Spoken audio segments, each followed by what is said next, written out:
All right, y'all ready to pretend you like us for a second here? Okay. First line. There you go. After I say Retro Game Guys Podcast. All right, here we go. Hi, friends. Welcome. Shut up. And this would take so long. The last 4 months went a lot quicker because... Wow. Because I wasn't here. I'm the problem, I see. It is. It is definitely that. Hi, friends. All right, shut up. Hey, friends. Welcome to the Retro Game Guys Podcast. Woohoo! And it's the 5th episode of our second season. I'm your host, Dustin, and I'm joined by my 3 good friends, the retro gaming guru, Zach. Rock and roll! The infrequent gamer, Alex. That's me. And making his triumphant return to the podcast, our very own obsessive collector, JP. Yay! Collect them all! All right, welcome back, man. I'd like to point out for our listeners out there in podcast land that JP does not smell like baby puke and has managed to actually dress himself appropriately. So, attaboy, JP. I'm proud of you. I smell like grown-up puke. Hey, what happened last night? So I want to know, were you able to keep the game vault, or is it now full of diapers and baby products? Like half of it's probably given up, not too bad. It's a big vault. Just think Indiana Jones. You'll know what it is. Right. All right. Also, those of you listening might be able to tell that we're recording this podcast live in front of a studio audience, as they say. We bought our brand of wit and charm, or something else, a little up the road from the podcast studio to a lovely place called the AFKxp Tech and Game Center here in downtown Campbell, California. As a longtime Bay Area resident and a resident of Campbell, I consider this area kind of a hidden gem. And this location matches that lovely vibe. Zach and I have maybe had a few drinks and done Gangnam Style over at the cartoon. Remember, I have a picture of that, us doing that back in the day. Wow. That was last week. Yeah, Katie Bloom's. There's some great places here, and this place is definitely in that realm. So glad we can make this happen.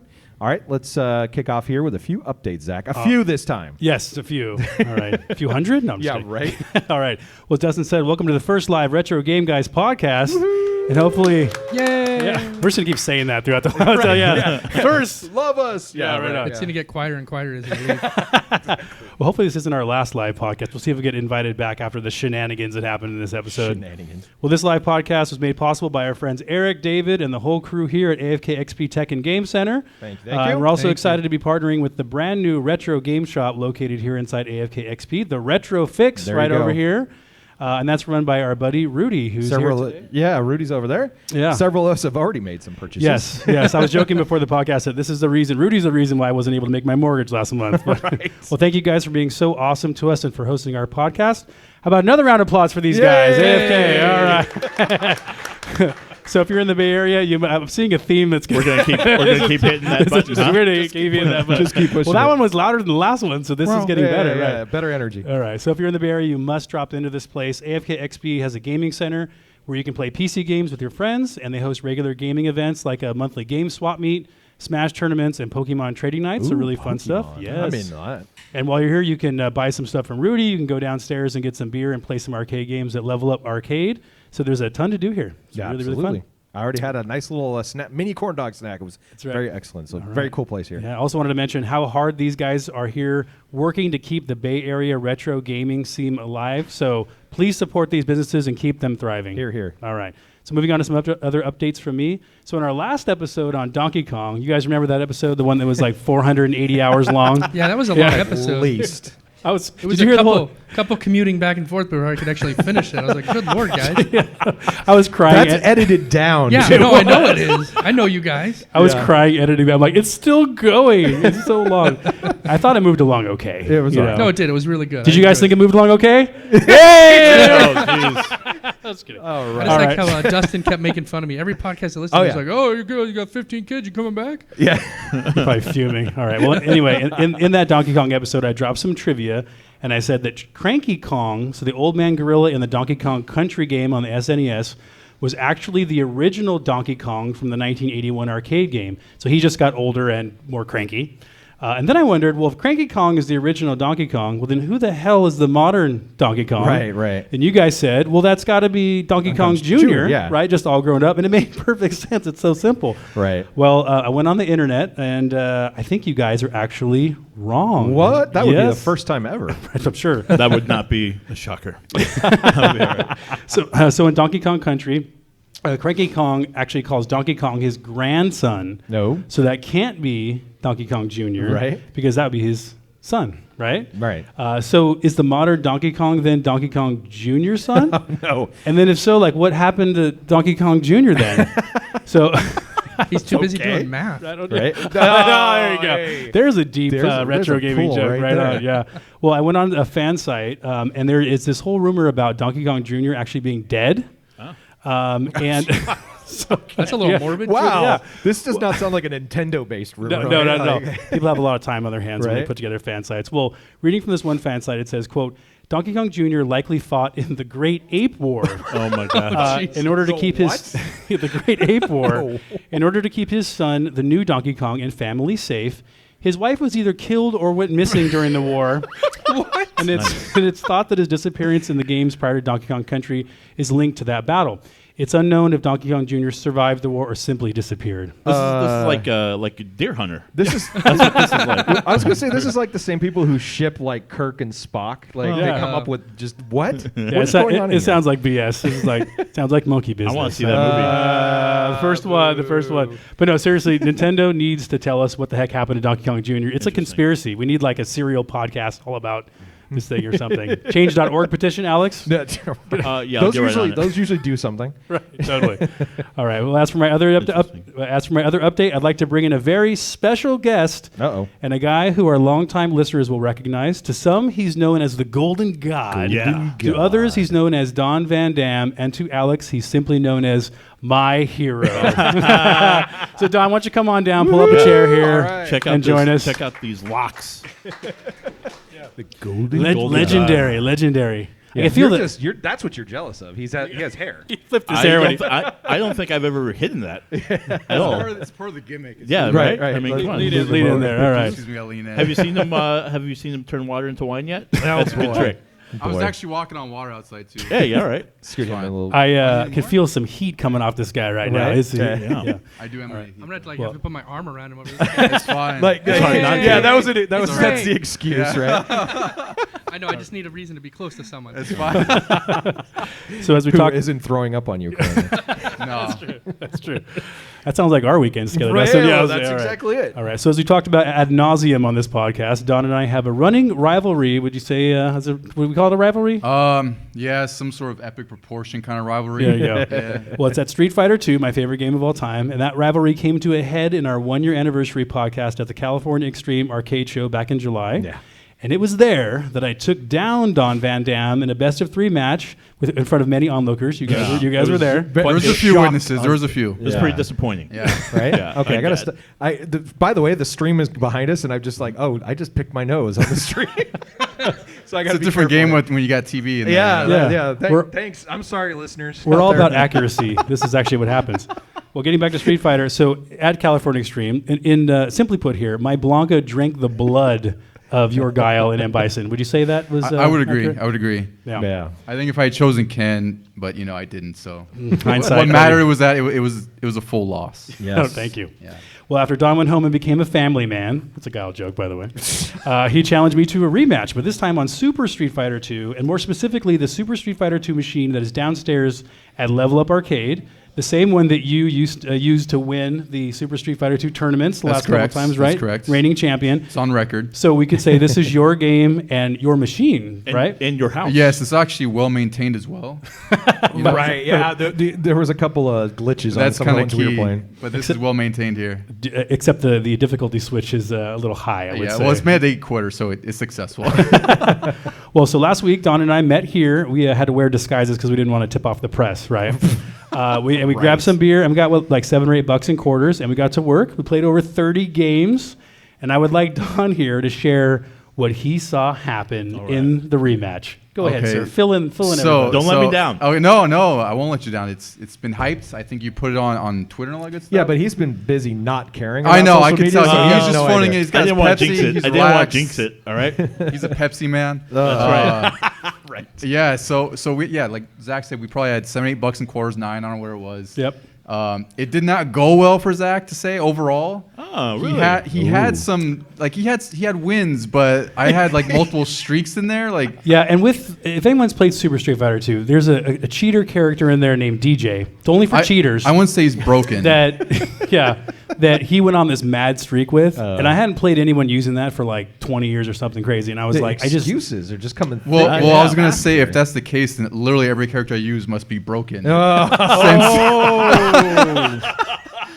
Super Turbo, I'm a multi-character user on there for the most part. You are. I think I ran through like 6-7 characters out of 16, I think it was. And granted, like I'd lose, but I'd go on another streak with someone else. So, like, okay, we get the point. You know, I'm just trying to drive it home here. But essentially, we don't know what the score was. We just know it was more in my favor because I had more multiple match streaks than Zach did. So Zach used, I think, Blanca and Ryu really, and I ended up using like.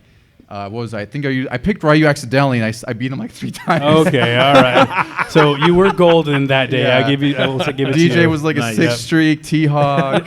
He's just gonna keep going. He's just gonna keep going. We got a whole take his mic, JP. We got a whole show to get to, Don. Okay, there was a lot of matches. I want to make sure the listeners are aware. You know?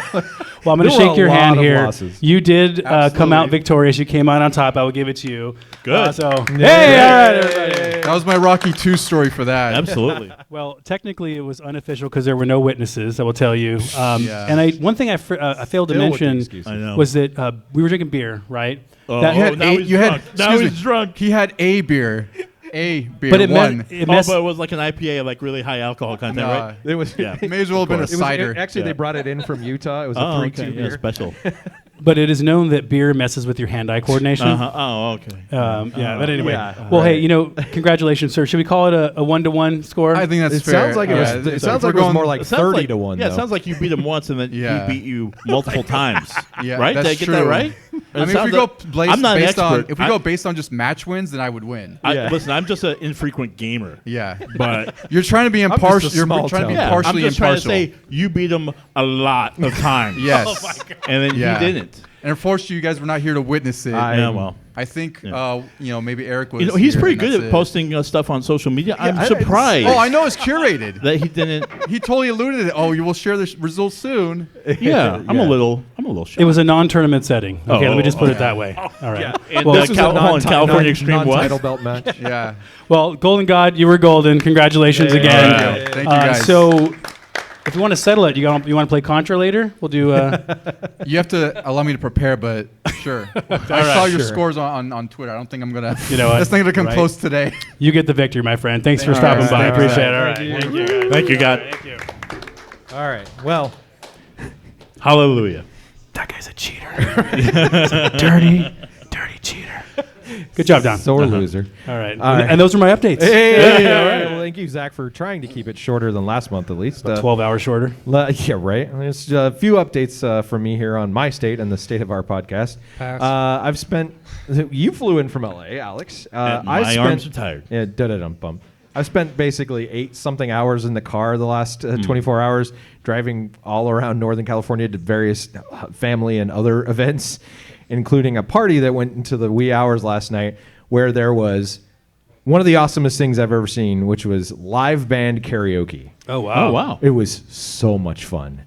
What would it be like to be the band, though? Oh, here comes another guy who can sing. Those guys were really into it. They're really cool. They had a list of like 50 songs.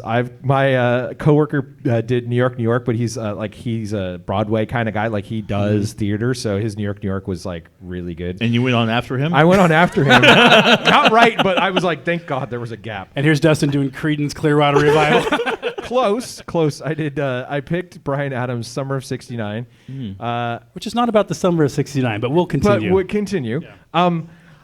I forgot how high that song is. Nice. I'm getting a couple. I'm like, oh my gosh, I'm gonna have to try to be up here the whole time. So my throat might be a little ragged today from that and yelling. Yeah, not too bad, but you shouldn't pick Queen or something like that. I almost picked "Kiss" by Prince, but that the whole time. You don't have to be beautiful the whole time. I was like, oh, never mind. I'm not doing that. So anyway, so I'm here. I'm put together. I barely made it, but we're good to go. So let's talk about our podcast a little bit here. I was looking at our stats earlier today, and I saw our Strider episode has hit number 6 on our most downloaded episodes list. Pretty cool. Wow, shing, shing, shing. Yeah, ching, ching, ching. Yeah, that's a pretty recent one, but it shot up the charts. Yep. But there was 2 big surprises on that list for me. At least they were big surprises to me. First off, shooting all the way up to number 3 on the list right now is our Halloween episode on Splatterhouse. Wow. It's just going crazy. So appreciate everybody downloading that and giving that a listen. That was a fun one to do. Lots of blood and weirdness. So I'm really happy to see that one. Well, I think that was because of my cameo. My cameo. That's right. You called into that episode. Yeah. That's right. I forgot about that one. The cameo that we had to edit so badly because you were sick and swearing the whole time. And then we also had the band cameo on that episode too. That's right. Yeah. Right?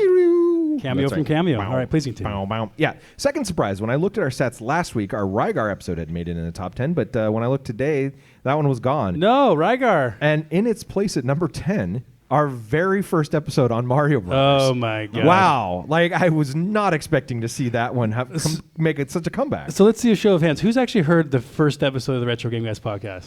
No, wow. No, that's too many. That's too many. But that added up to the number of people who have listened to it. No, yeah, for the record, a few more than that. But yeah, I was really surprised to see that. It's hopefully that means we're getting some new listeners out there, and they're starting from scratch, like our buddy Robert. Yeah, well, and if you don't know Robert, in our last episode we talked about him. He's from Australia or Austria, I can't remember which. Right. But he listened to every podcast episode, like we were talking about, from start to finish. Like 30 episodes or something like that. Yeah. Took him like a month. He's just a savage. Right. And he's not alone. People have done that. Absolutely. So I'm happy to hear that. Thank you very much. Why? Yeah, I don't think, JP, you've even heard every episode. No, I haven't. He's still trying to finish the Donkey Kong episode. I still got about 15 minutes left on it. I think. How does it end? Right. All right. So it's a twist, bro. Apparently he dies in a great war. I didn't know that. So, all right. Speaking of new listeners, I wanted to recognize a couple of countries showing our podcast some love from around the world. Welcome to those of you listening in from Taiwan and Slovakia. Oh, wow. Greetings, and I hope you've been enjoying our little corner of retro gaming fun. Oh, you're not going to do any Mandarin or Slovak? Dude, when I tried to do German, I messed up the English. We're not even going into Mandarin, okay? All right, guys, let's get into the show. For this episode, we're covering the arcade platformer Contra. If you'd like to give Contra a play before listening to the rest of this episode, there are a couple of different options. There's the original NES cartridge, which is how most of us played it back in the day, I think, except me, probably. Did they have Contra on Genesis? Yeah, later on. Different game. Not the original different game. one. Yeah, that's right. Hashtag Genesis household. That's right. It's also available for the Commodore 64. I know some of our audience are all about the Commodore 64. Yeah. Does anyone love the Commodore 64 here? Yeah, I got a couple of hands here. Yeah, I've never had the Commodore 64, but I totally want one. I heard there's a replica, full-size replica coming out at some point. It's pretty cool. I only played the the computers I had as a kid was Apple IIc. Totally. That's the one I played Karateka on. Yeah, that's the game that JP said sounds like a cross between karate and erotica. The Apple II was my Oregon Trail game machine back in the day. Back in my middle school, we used to play Oregon Trail on the 2E, I think it was. What's that saying that's you died of dysentery. Yeah. Which I did several times. Also, there were quite a few ports of this game over the years for the PS2, the Xbox 360, the Nintendo DS, the Wii, and there were even some mobile versions, although sadly, like Splatterhouse, the phone versions available nowadays are just rip-off garbage, so don't get those. Outside of those early ports, there are 2 really fantastic ways to play if you're on newer devices. Arcade Archives has done their normal bang-up job and converted Contra over for the PS4. We've done many of their ports in past episodes, and they're all really well done. As it was for Moon Patrol, Mario Brothers, and Rygar ports. Yeah, that was the one. This one will set you back $8, just like those ones. For the quote-unquote true Contra fan, earlier this year, Konami released the Contra Anniversary Collection in celebration of the company's 50th anniversary. So for $20, you get 10 different versions of the game, including the original American and Japanese releases. You can die in all those releases. You can die quickly in every single version of the game. Exactly. So this version's not only available for the Switch, but it's on the Xbox One, it's on the PS4, and it's also available on Steam as well. And I saw it was on sale on Steam recently. So if you kind of watch the prices, they've kind of gone if any of these games are Splinterville on the Switch. I always just get on the Switch because it's the easiest thing to just carry around and have it go. And I know Zach is probably going to say this, but if you can play that Japanese version, you should, because it's an even better version of the version we got Zach here. totally But I know does he's get going to it. talk more about that. Absolutely. Spoiler alert. Right? All right. That's what I'm here to do. Right. Do you remember how to do this, JP? It's been a while. Yeah. All right, guys. Moving on. In this Contra episode of the Retro Game Guys podcast, Zach will take us through the history of the game. We'll hear about memories of the game from the community and our guys in the room. And we'll chat about our experiences replaying the game. And we'll also see who comes out in second to Zach this month. That's accurate. It wasn't me. Spoiler alert. JP will then school us on the world of collecting, and we'll wrap with our retro game giveaway, where someone here in the room will win an original copy of Contra. And then plus we'll do a giveaway of Super C to one of our friends on social media. Who wants to win a copy of Contra today? Yeah. You want, We've got some raffle Alex tickets does. over here. Yeah, Alex. I do. Alex I would has like a raffle one. ticket. yeah, Alex. Yeah, someone gave you a raffle ticket before the podcast. That's great. So he can actually play. I thought it was the for a drink. game. All right, guys. If you want to win our next retro game giveaway, like last episode's winner, Robert D., follow @Retro Game Guys on Twitter, Facebook, and Instagram. Before each episode, we'll ask for your memories of our featured game, and we'll pick the winner from those responses. Now, to kick off this episode, here's Zach to give us a bit of the background, history, and interesting facts about Contra. All right, thank you, Dustin. You're welcome. Well, Contra is a run-and-gun action game developed and published by Konami, one of my favorite third-party developers, by the way.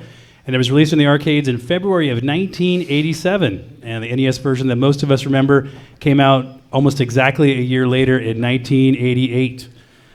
The arcade version of Contra was designed by Koji Hiroshita, while the NES version was designed by Shinji Kitamoto under direction from Shigeharu Umezaki. It is so nice because Dustin got it from the table when I was saying those Japanese names, so he can't give me any crap. Nailed it. I think I nailed it? I got it? Yeah. All right, Yeah. cool. I think it's because he's not in front of you going, come on, do it. Do it. Mm-hmm. Here's a real long one. Yeah. Yeah, thank you. All right. Shigeharu Umezaki. I practiced that one. All right. Well, Mr. Umezaki would later produce several titles in the Castlevania series, one of my favorites. By the way, when we're going to do Castlevania 2 or 4? We got to Hopefully go not. back to that. Hopefully not. That's right. A lot of jumping in that game. Oh, lots of jumping. I miss Castlevania. Those were good games. At least the demo. I knew it. I knew that was going to come out. Release the demo. I knew. Well, like many games of the era, the team that made Contra was very modest. The ending of the game lists only 10 hands-on people, including 5 graphic designers and 5 programmers. It's a lot of awesome for that few people. Absolutely, It's yeah. crazy. So the plot and design of Contra was heavily influenced by the action hero movies of the 1980s, specifically Rambo, Predator, and even the Alien films. Mm-hmm. And those 3 franchises are referenced heavily in the Contra box art. We have a box here on the table. You can check it out. So the drawings of the 2 Contra heroes are blatant rip-offs of Arnold Schwarzenegger in Predator and Sly Stallone in Rambo.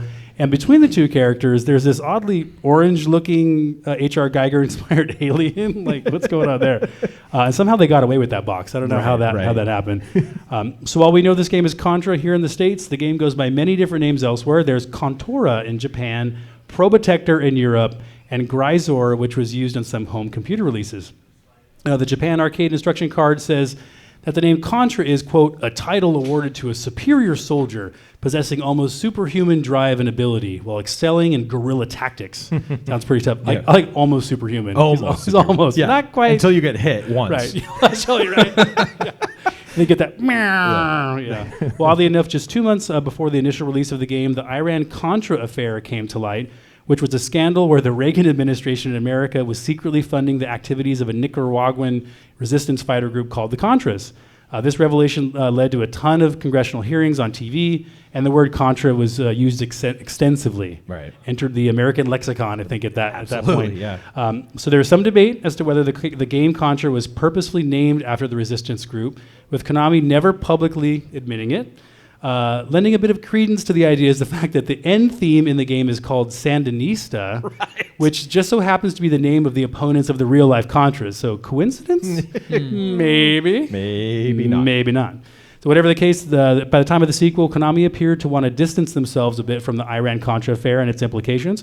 February 1990, Super Contra was renamed by Konami for the American market as Super C. Yeah. They even tried to spin the name by insisting on the box that the C stood for commando. It says like second line, like, you guys are super commandos. Like, I don't think so. I think Super C is a terrible name for a game, by the way. Don't you guys think? Yeah, it's awful. It's like it's like, oh man, you're feeling sick, you should take some. Right, it's like a Super vitamin. C. Right, take your Super C. Right. Well, according to the NES manual, the story of Contra goes like this. You guys ready? Oh boy. Only the strong survive. So in 1957, a large object, very specific by the way, 1957, Right. a large object from outer space crashed into Earth's Amazon basin near the lost ruins of the Mayan civilization. Now, scientists worldwide heralded the incident as a trivial cosmic occurrence. They heralded it as trivial. Trivial. Everyone, listen to me. Yeah. This means nothing. It says, and it was soon the collision was forgotten. Never mind this massive smoking hole. Like it's nothing happening here. Right. It's very trivial collision. Right. Do you hear me heralding this? I'm heralding this like crazy. Please. Now, 30 years later, rumors of an evil force have swept into the Pentagon's front office, like the lobby or something, I guess. I don't know. And tales from frightened villagers of a hideous being with an army of alien henchmen are sending chills down the spines of top military brass. Unwilling to upset the current political stability, an all-out assault on the region has been overruled. So, like, here's a bunch of, like, alien henchmen and this evil stuff going on, but we don't want to disrupt, the political system or anything like that. Right. In the Amazonian basin. Right. because everyone's watching there. Right. Well, instead, they sent 2 of America's most cunning, courageous, and ruthless soldiers from the Special Forces Elite Commando Squad, or the SFECS. The suffix. The suffix. And they've been selected to seek out and destroy those alien intruders. Good luck. The manual goes on to say, congratulations, pal, you're one of the chosen. But before you take pride in being the best, be warned, you're about to come face to face against Red Falcon, the cruelest life form in the galaxy. He arrived on Earth 30 years ago. That's 6 months in aliens' lifespan. Like, what? They're like anti-dogs? Like, what I don't know. What? So they're trying to establish a foothold from which they will attempt to conquer our world and then use it as a stepping stone towards their ultimate fiendish goal. What do you guys think it is? A cheese sandwich. Right. A Dairy Queen franchise. Someone bring me a cheese sandwich. Right. Domination of the universe. So okay. Yeah. This is the manual reading on here. Needless to say, playing hero won't be easy, but you have no choice. You must be a hero. Because if you fail, life as we know it will cease to exist, and the vile Red Falcon will rule forever. If you succeed, well, it doesn't matter, because I doubt you will. Wow. That's what it says in the manual. That's nice. So this is actually... Hold on, what a pep talk. Yeah, right? Well, I would say that at least this is better written than the freaking Castlevania manual. That was for sure. Yeah, horrible. But what a lucky assignment for these 2 super soldiers, right? Yeah. Like, listen, this could be the end of the world as we know it. So instead of sending like the whole U.S. Army and stuff, we're only going to send you 2, and that's it. And just kind of wave as we drop you out of the helicopter. See ya. What are you guys going to do? Good luck, guys. So I can see them flying off the helicopter. And if you succeed, it doesn't matter because you won't. Exactly. Thanks, guys. Yeah. All right. Well, thanks for the vote of confidence there. Right. So in the game, you play as either Bill Reiser in a one-player game or Lance Bean as a second player. That guy was in 98 Degrees, wasn't he? Lance Bean. Yeah.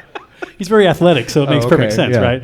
All right, you set out to penetrate the enemy base and destroy the Red Falcon's entire operation. 2 guys, man, against the whole alien force. Right. Good job. Now, the controls for Contra are easy to learn. Use the control pad to run left and right on the side-scrolling stages anyway. And your button A jumps and your button B fires a weapon. Well, yeah. Did you, speaking of the jumping, did any of you guys, the rest of you guys notice how we knew jumping. The beautiful somersaulting that the character was doing. Well, I was aware that you could jump, period. I don't know if you were. Right? Well, yes, I heard when about I this did learn, last one, I didn't know how to jump on this one, not like the last one. But his somersaulting really reminded me of the old Impossible Mission. It's very tight. Good. It's a very tight roll. Very tight roll. Very tight roll. Not quite as good as the Impossible Mission, but I'll give it a pass. Moving on, one of the most memorable aspects of Contra is the character's ability to fire in 8 directions, so you can just go nuts and blow up stuff all around you. And to help you blow stuff up, there's a number of special weapons or power-ups, and they can make a world of difference. Yeah. So you get the power-ups by shooting flying sensors or stationary pillbox sensors. Once you shoot the sensors, an icon falls out and lands on the ground, and sometimes they fall in the water or a pit and disappear, which totally sucks. Right. Now, provided you can pick up an icon without getting shot in the face, you can find yourself with a rapid gun, a machine gun, a laser gun, flamethrower, or the almighty spread weapon, which is the best, Mr. S. There's also a force field that makes you invincible for a period of time, which always tends to run out like right before it, like right when you actually need it. Right, right on.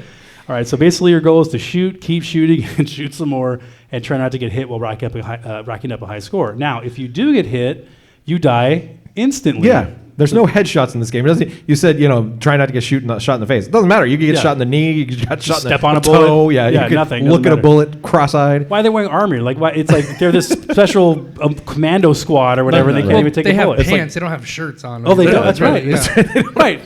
Even their pants. Of don't course, protect JP would notice that part. That's them. Yeah. It's the know. details. Listen, you're going into See, this. they have shirts in the opening screen. What happened to the shirts? Pool party? They tore them off right before they started. Like, no, you're right. Hulk Hogan Got Hulk style. out. Yeah. Right? So yeah, there's only 3 lives in the game too. So not only do you die in one hit, but you only have 3 lives unless you Right. put in a well-known code that we'll talk about later. Absolutely. Now, Contra is notorious for its difficulty. In 2007, IGN put up a top 10 list of toughest games to beat. Battletoads was on that list, number 8. I'm sure you guys all remember playing That was Battletoads. number Number 8?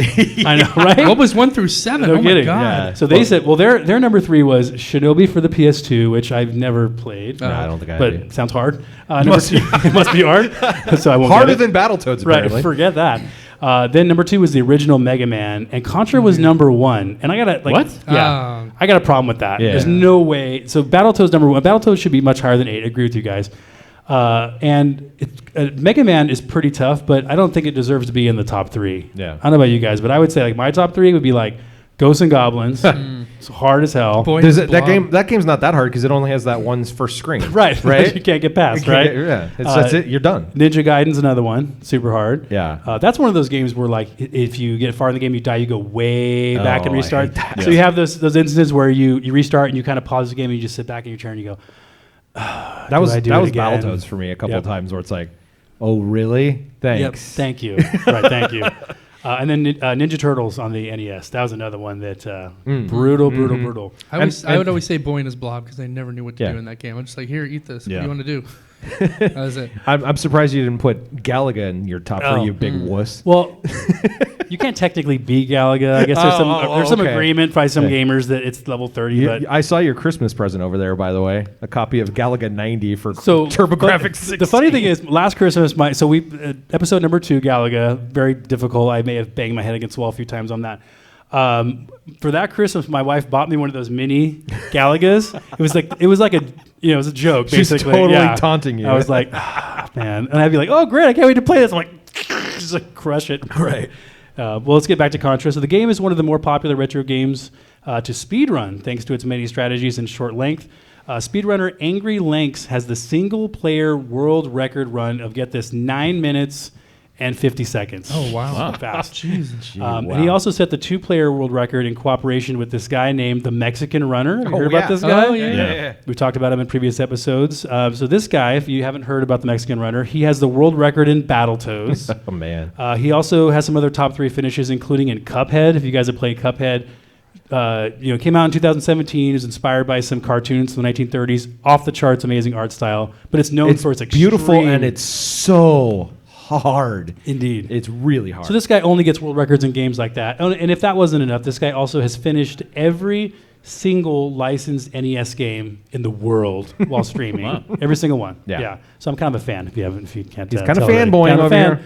We're going to talk to him on this podcast one of these days. Got to do that. Yeah, absolutely. Well, the original arcade music for Contra was composed by Kazuki Murakawa. Nice. Muraoka. I messed it up. Dang it. I even spelled it out phonetically. Dang it. And here's 2 more. And the team in charge of converting the soundtrack to the NES was Hidenori Meizawa and Kiyohiro Sada. Yay. All right, high five here. All right.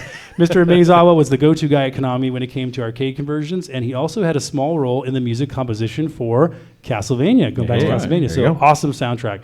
On that note, let's take a break and listen to a track from Contra.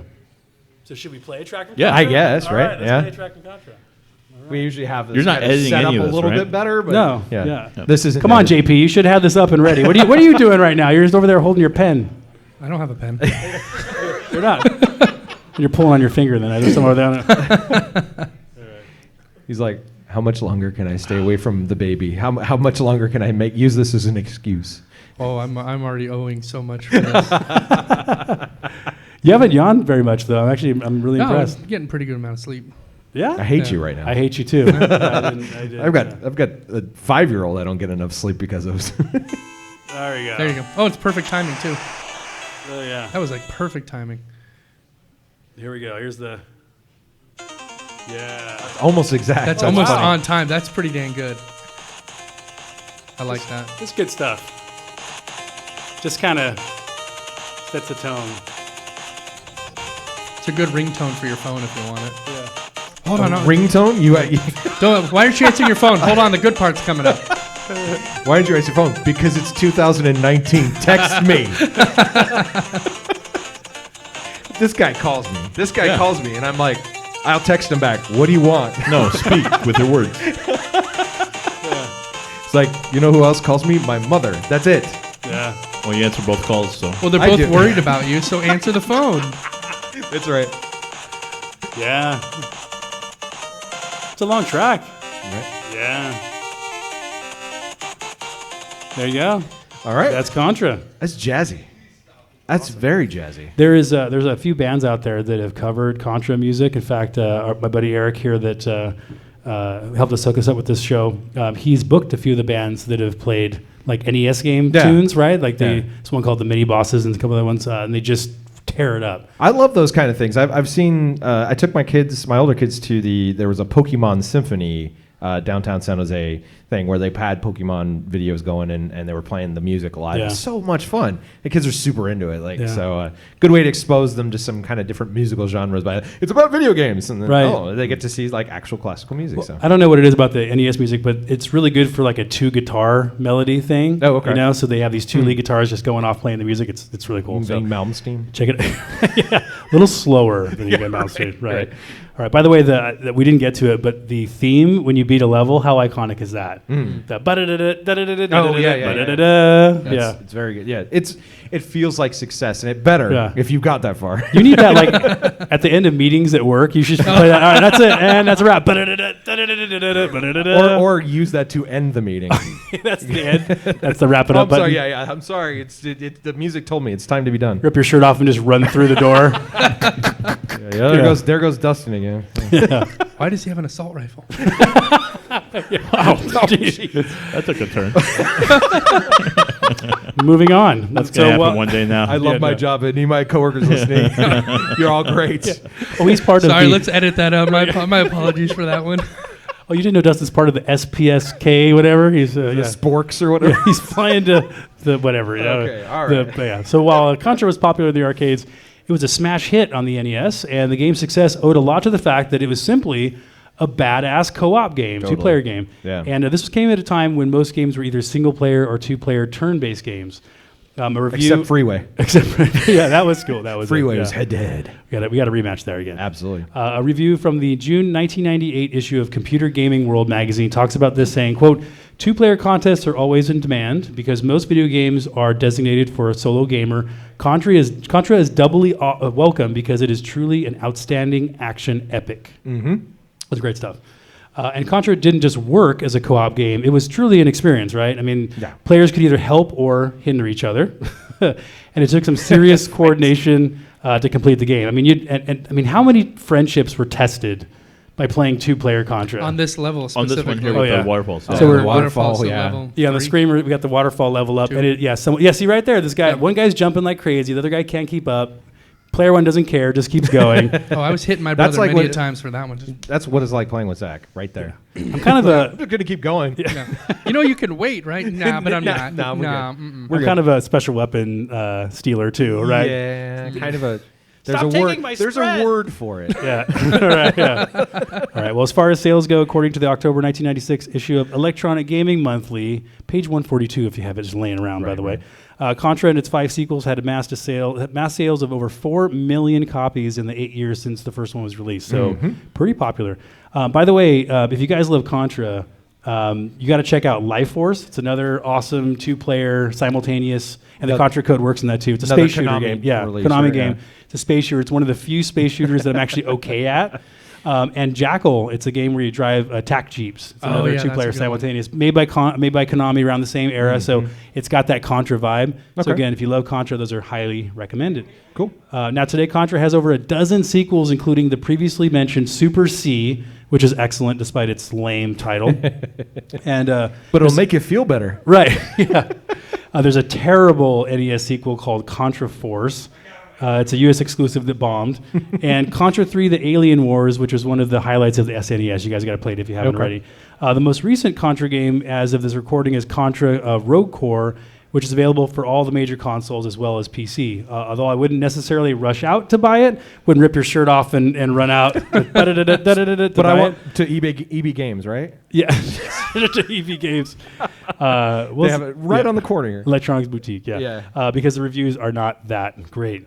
One of our listeners, by the way, mentioned that an indie game called Blazing Chrome. Have you guys played this one? Nope. He said that game is more Contra than modern Contra. Oh, okay. Oh, really? So yeah, I haven't played it, but based on that recommendation, what can you play it on? Switch, I think. Oh, Well, I think it's on Steam too. Steam. Oh, okay. That sounds like a Steam game. Yeah, Blazing Chrome. Blazing Chrome. So I think one of the great things about this series is that Konami continues to make Contra games for all major platforms. So this allows Contra fans to play the games no matter what system they own. This feels like a franchise will continue to be able to play on whatever systems come out in the future.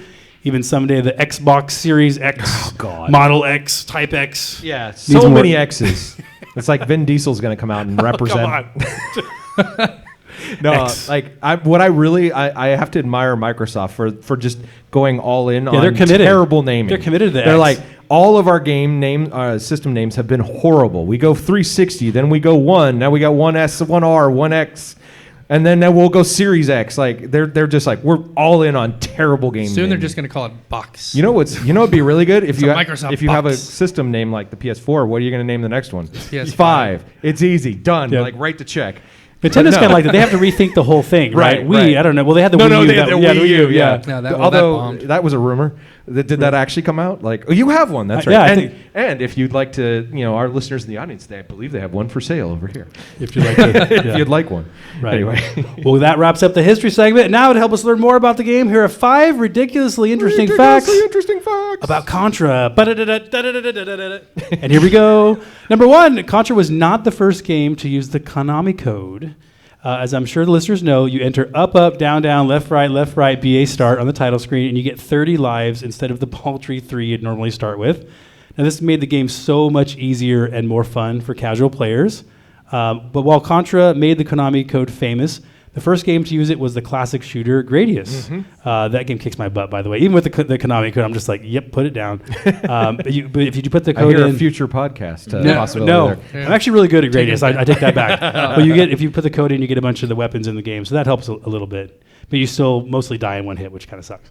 Right. So number 2, a version of Contra. Hey! What? You forgot the whole part Oh, what about part? other things. What other things? Oh, that's right. There's more to the Contra code. There is more to the Tell us more, Zach. I would love to tell you more. And by the way, people do call it either the Contra code or the Konami code. Yeah. It's kind of interchangeable. Absolutely. But yeah, you're right. You can enter the Konami code in other places. Yeah. I don't know if you've ever done this, but there's certain websites that make weird stuff happen if you enter the code Yeah. in here. I heard that, I don't know if this still works, but if you go to Reddit and you enter the code, a small throwing star made of bacon will fly across the screen.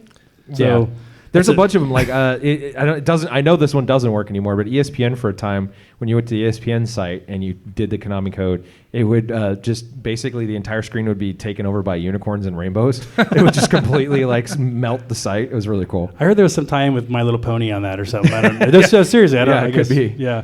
And I heard Dig also, if you put it in, will play a video for Rick Astley's Never Gonna Give You Up. So you get Rick Dude, rolled. I just got Rick rolled again the other day on Reddit from something and it's still going. And What? it's still funny. I don't It's know. the one guy, we always make that joke, the one guy who's out in the forest somewhere that doesn't know that those things, There's the a memes have Peyton moved Manning on. face that people will get you with on Reddit, and there's that one. Yeah. Well, I wonder if it works on the Konami website. That's something we got to go test. How did we forget to go check that? I don't know. All right, we're doing it. We'll do it, and we'll get the results, and we'll social it out. We'll later. social that out, right. Number 2, a version of Contra has a very dark ending. So on the Amstrad CPC, which is a popular console in Europe, by the way, when you beat the game, you get a message that reads, "Congratulations, you have saved the Earth from the evil alien threat. Unfortunately, destroying the heart activates a self-destruct mechanism which blows up the whole planet. How sad." When you win the game, you're like, yep, you lose. won, and you blew up the Earth. Yeah. The how sad part's actually in the game, So too, by the way. it didn't really matter. No. Wow. That guy was right in the That very kid was beginning. never right. It doesn't matter. You're not going to No, it doesn't matter because there's self-destruct. Right. You didn't hear that part because you were leaving. Yeah. Yeah. What if they're like disgruntled programmers or something? You know what I mean? Here's your dumb game. It blows up and dies anyway. No sequel. I don't want to make another one. I have a long-running joke that in my family, it's like if you haven't seen a movie, it's like you just say, "Well, everyone dies in the end." Yeah. Like this is the personification of that. Anyway, I had someone spoil Frozen 2 for me yesterday. I was really sad. I was so sad. Number 3. Sorry, I didn't want to go too off did track. Elsa die in the end of that one? My wife had I that don't know. spoiled while she was in the bathroom at the movie theater. We saw a different movie and is spoiled for that. Sorry, I'm That's going off terrible. track, but she wasn't happy. I've had I think it was Frozen 1 or something like that. There was a kid in front of me who was telling another kid about what's coming next. Oh, it's my favorite part. This is what's going to happen. And I was like, oh my God. There's only one movie I ever spoiled for people: The Third Matrix. I came out of the movie theater. I was in Westminster, Colorado. I still remember this. I came out of the theater so pissed. It's like, what? This is what happens at the end. I was just like, why did it do that? Why did that happen? And all that. And I was basically saying the entire don't go. 20 minutes of this movie out loud. So you were Homer As Simpson people were coming out, standing in line to go into the theater. I wasn't doing it on purpose. I was just so angry. I was yelling, and like old man yells at clouds, Wow. but spoiling the entire end Cranky of the movie. Kong. You're getting Cranky Kong on people. Yeah, I'm a What a jerk. jerk. Sorry. So But spoiler alert, Thank you. Matrix 4 is coming out, so Yeah, you'll get great. redemption. Great. But you were trying to save him $10 or whatever, right? Right? Yeah. No, I was just mad. Oh, I was got just it. angry. You just come out crying. It's so terrible. so terrible. All right. Number 3, Contra was censored in the PAL A region, which included Europe and Australia. So in those parts of the world, Contra was renamed Probotector, and the main character. Which they censored it with like kind of a dirty sounding word. Hey, ladies. You. All right. Well, Probotector. Do you have your Probo Protector on? Did you bring a Probotector? Yeah. Hey, Yeah. I always. all right. I always keep a Probotector in the car.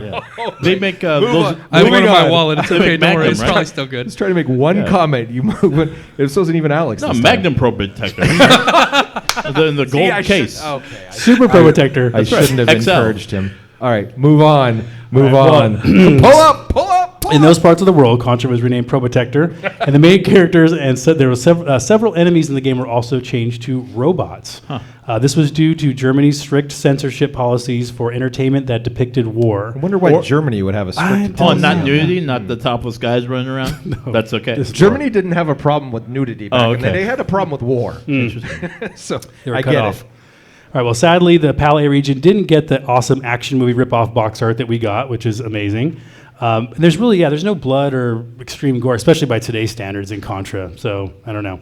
But it kind of reminds me of when we played what Zombies Ate My Neighbors. Remember that Yeah. was censored. Yeah. They had a guy who was holding a chainsaw. Right. They took it out. Well, they gave him an axe. I think it was right. Right. Because the Texas Chainsaw Massacre was banned in the UK. We think there's some Right, correlation right, there. right. It's crazy stuff. Number 4, I'll go out on a limb and say that the U.S. version of Contra was better than that Probotector game, but it's the Japanese Famicom version of Contra that's the true winner. JP, you talked about this earlier. I spoiled it. You spoiled it. You spoiled an I interesting spoil fact. everything. Spoil alert. Why did we invite him back? I don't know. He's here? I haven't heard him. I add value. Like, Don't laugh at meaningful. me. Add value. So much more value on. It's all like. You know, without you, we just didn't have the proper synergy. That's right. The value is just flowing off the table right now. It's just so much value. All I right. Well, spew value. Hey, I'm totally using that at Protector on. work. put your Probotector on. Is that what you said? Nice. Yeah. Can that be our subtitle? I spew value. Can that be episode 5 Contra? I spew value. All right, There moving you on. Well, that Japanese Famicom version is really cool. It's got a cinematic story to open the game. There's additional animations like the trees sway back and forth on that jungle level. There's cutscenes in between levels. There's a map and added difficulty. Oh, because it needed that. Right.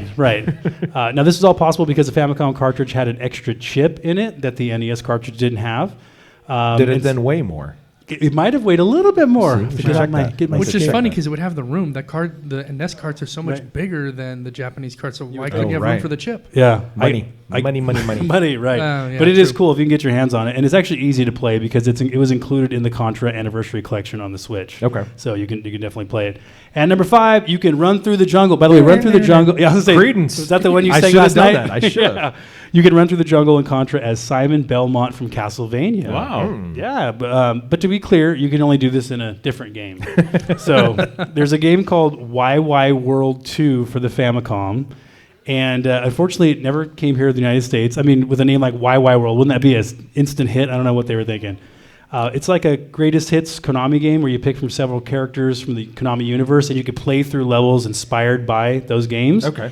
And there's one in the game where it's a full Contra level, like 4-minute level. You can run through with like different characters, and there's even a remixed Contra soundtrack. And there's an alien boss battle at the end that kind of looks like that H.R. Geiger boss battle. That sounds cool. So go check it out on YouTube or get the Contra collection.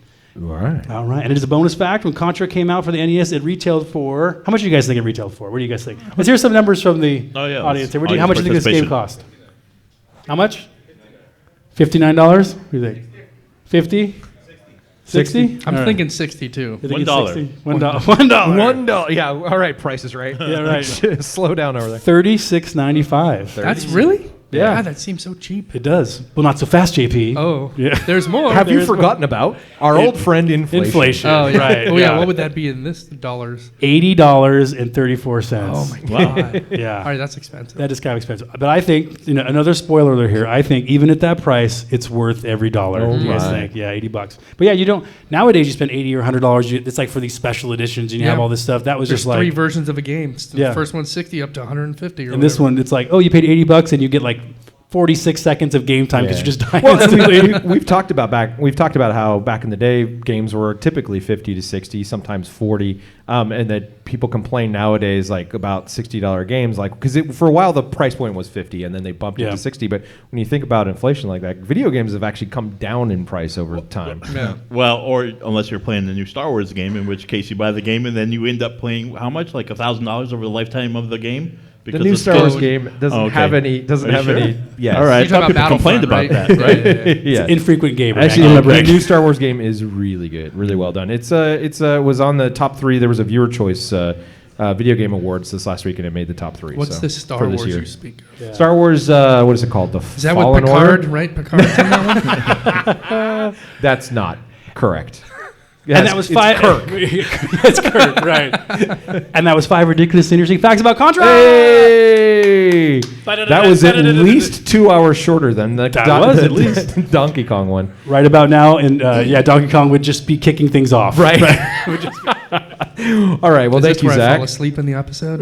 Right. Exactly. Do you torture your wife? I mean, let me continue. Do you torture your wife by listening to our episode? Do you listen to him in the car with her? Do you make her listen to the whole 14-hour episode? Or? I did in the beginning, and then she said to stop. Oh, I never even tried with my wife. How did she break it to you? I love your podcast, JP, but I want to rip out your face every time I get in the car. Well, yeah, it's his fault that she was pregnant, so she probably says that all the time. She hears me all the time. She doesn't want to hear me anymore. She's like, just change the channel. It is his fault that she got pregnant. He didn't bring his Probotector. Wow. All right. Enough of that. Let's move on and talk about memories of playing Contra back in the day. We collected feedback on Twitter, Facebook, and Instagram by asking people to finish this sentence. My fondest memory of playing Contra is...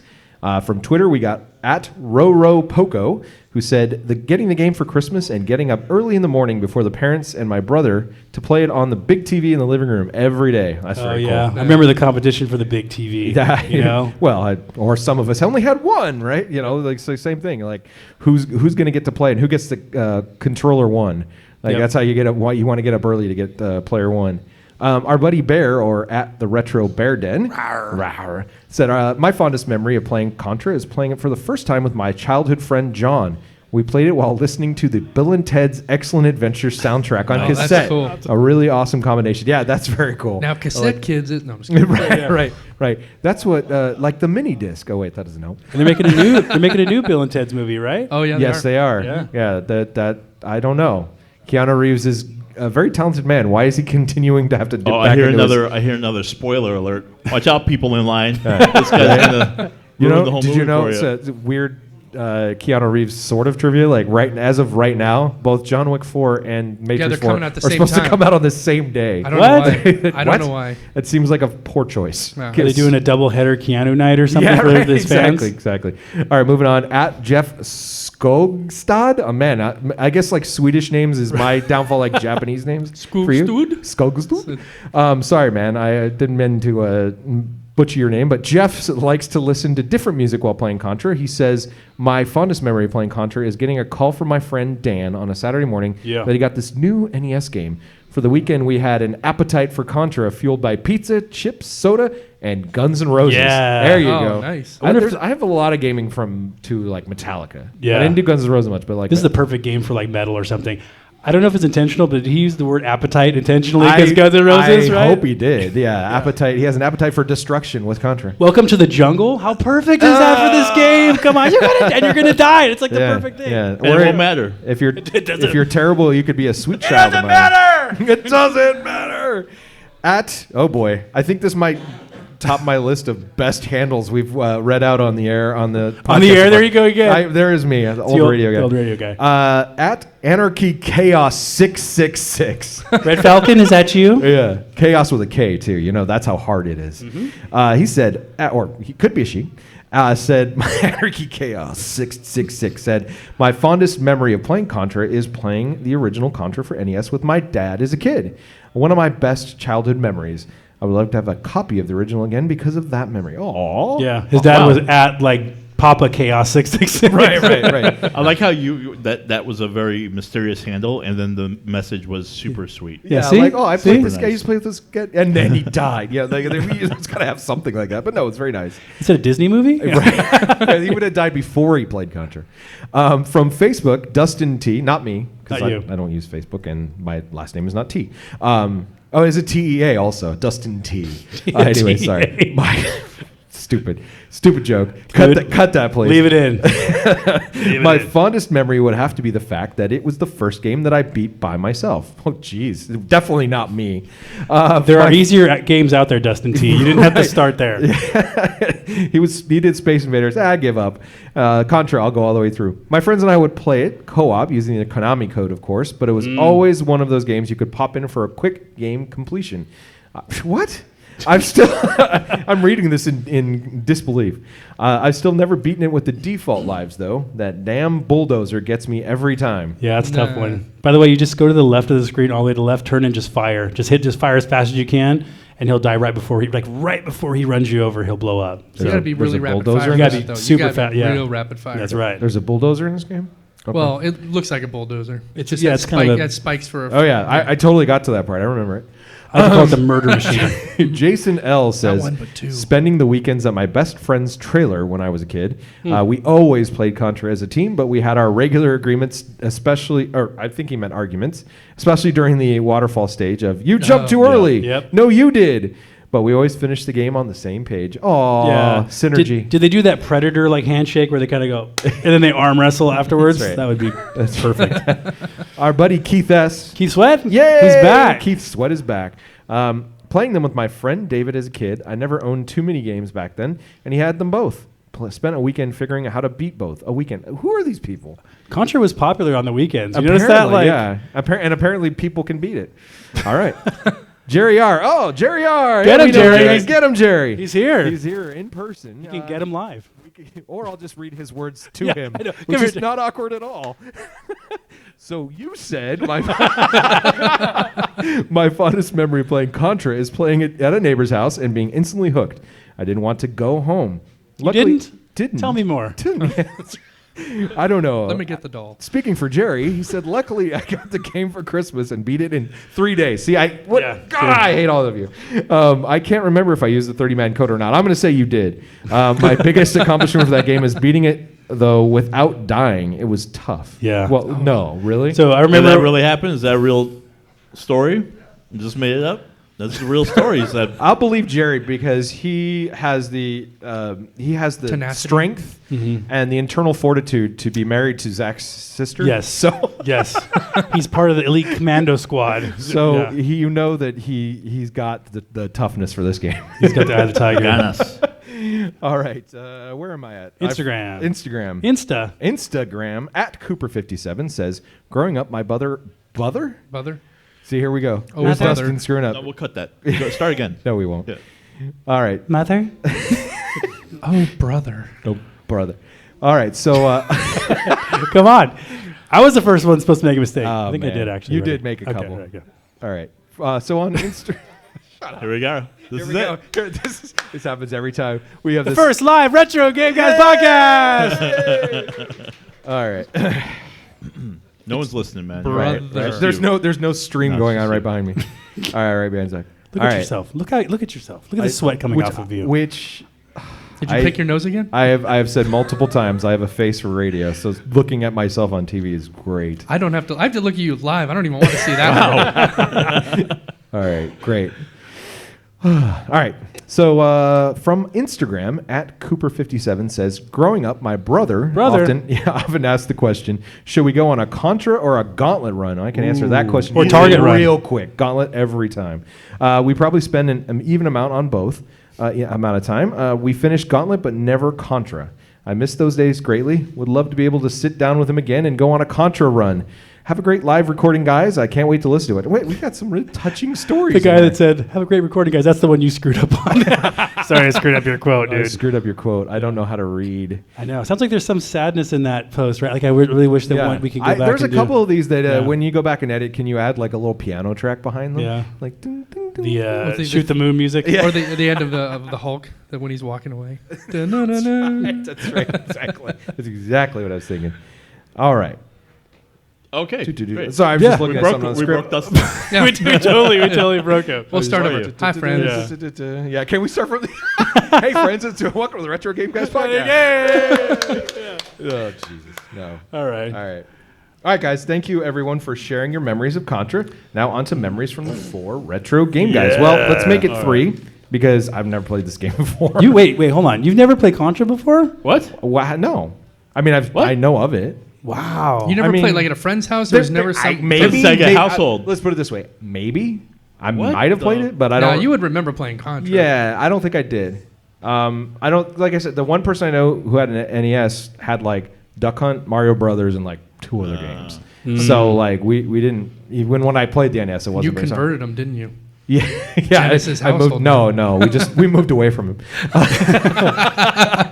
Took my Genesis and ran. So there's me. Wow. Shocker. How about let's go with the first Amazing. kind of return of JP here. And Return of the as JP. Yeah, we know JP's back because coughing is happening in the background. So, It's a good thing we got that cough button. all right, Matt. How about your memories of playing it back in the? I have none. I've never played this game. No, I'm just kidding. I know that's a lie. No, I played this a lot growing up. I had it myself. All my friends that had it. We played this all the time, and I have a lot of memories playing this with my buddy Tim. Shut up, Tim. He sometimes writes in. Right. And my buddy Gabe and Matt. We would play at my buddy Matt's house all the time, and I just we do the Contra code and everything. And it's funny when you talked about it. I could have sworn it was up, down, left, right, BA select start. It is if you want 2-player. Oh, it is if you're on two, but that's why I noticed select start. Yeah, select start. Because he had friends, unlike I did have friends. unlike that. But no, I played that a friends. lot with them. Even a couple years back, I remember bringing it over to someone's house because when Zach and I started collecting, getting back into collecting and getting him back into it. I took it over there and we were playing Contra for hours. And we were supposed to be playing poker and we ended up playing Contra instead. We were destined for this. Right. All right, Mr. Infrequent Gamer Alex. Please tell me you played it, even though you're the infrequent. I gamer. owned it. You owned it. Yeah, I owned This it. is the game you Yeah, had. this was one of the best games to have for the NES system, simply because of the. It was a system seller. Well, yeah, simply because of the way you played with 2 people. It was so easy. It was so much fun to play with somebody else.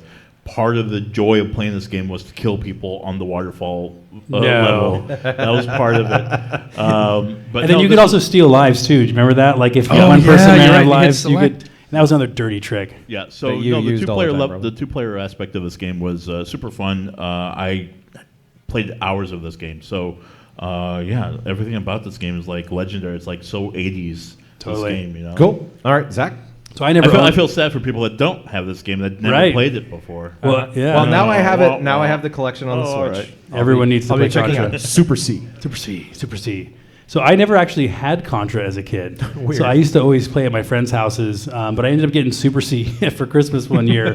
Played the crap out of that one, loved it. But yeah, I didn't get Contra until much later. And the more that I play Contra, and we'll get into this in some of the experiences and all that, but just some games we've revisited, and I've said, like, why did I like this game? You know, Right. Contra was one of those I revisited, and I was like, I love this game more now. Yeah. Oh, okay. Like, it's just there's so many levels of appreciation in Contra. So I mean, yeah. So it was. I remember it being awesome, but revisiting it's actually even more awesome. Very cool. All right.